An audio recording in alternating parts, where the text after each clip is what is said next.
Buried deep in the petrous part of the temporal bone lies the hearing organ, the cochlea. Its central axis is horizontally oriented in relation to the axis of the skull. The shell-shaped part of the internal ear, the cochlea, lies anteromedial to the semicircular canals and vestibule.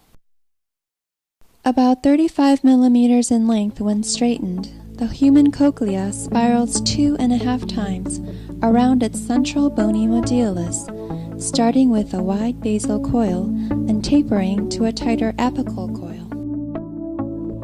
A bony shelf called the osseous spiral lamina coils around the modulus like the threads of a corkscrew, projecting outwards towards the outer wall of the cochlea. The bone of the osseous spiral lamina, like that of the modulus, is porous, allowing nerve fibers and blood vessels to travel within. The spiral modular artery and vein travel in the modulus and follow the spiral of the cochlea.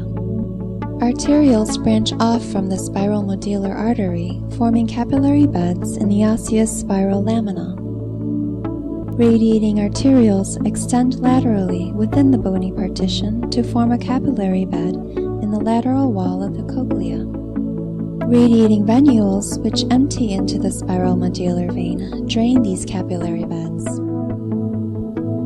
The cochlea consists of the membranous labyrinth, or scala media, suspended from the osseous spiral lamina within the bony labyrinth. The scala media divides the bony labyrinth into two fluid-filled compartments, the apical scala vestibuli and basal scala tympani.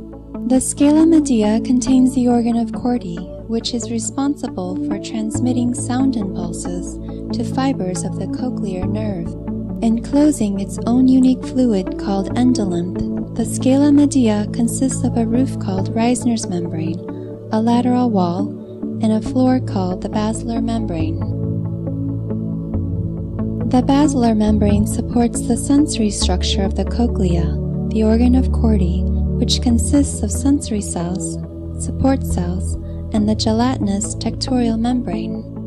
The apical surface of the hair cells and their support cells fit tightly together, forming the reticular lamina. The inner hair cells are closer to the modulus and line up in a single continuous row following the spiral of the cochlea. The stereocilia on their apical surface form an almost continuous wall. Located further from the modulus, the outer hair cells outnumber the inner hair cells 4 to 1. Their stereocilia are arranged in a V or W formation. Surrounding the hair cells, a variety of cells such as inner and outer pillar cells and phalangeal cells offer structural support. The pillar cells also form the walls of the tunnel of Corti. Inner hair cells receive sensory nerve fibers from the cochlear nerve.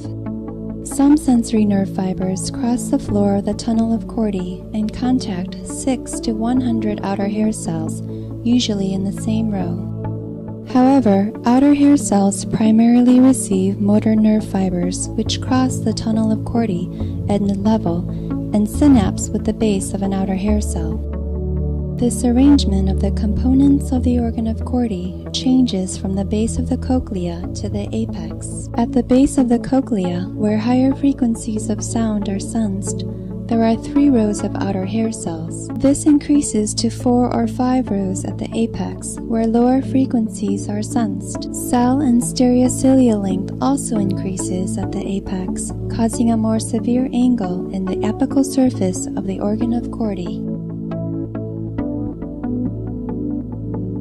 From its interior composition to its outer spiral shape, the design of the cochlea accounts for the ability of the human ear to distinguish between many different frequencies and provides us with the gift of hearing.